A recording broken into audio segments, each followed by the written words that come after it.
একক গণ্য করা। তাওহীদের শাব্দিক অর্থ হচ্ছে একক গণ্য করা, একক গণ্য করা। আর তাওহীদের পারিভাষিক অর্থ হচ্ছে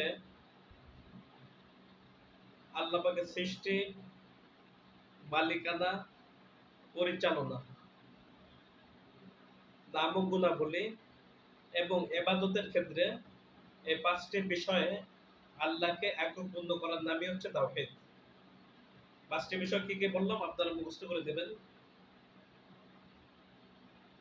সৃষ্টির ক্ষেত্রে, মালিকানার ক্ষেত্রে, পরিচালনার ক্ষেত্রে, নাম ও গুণাবলীর ক্ষেত্রে, ইবাদতের ক্ষেত্রে আল্লাহকে একক গণ্য করা ৫ টি বিষয়।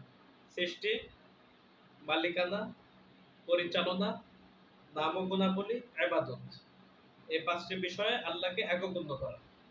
এটার নামই হচ্ছে তাওহীদ।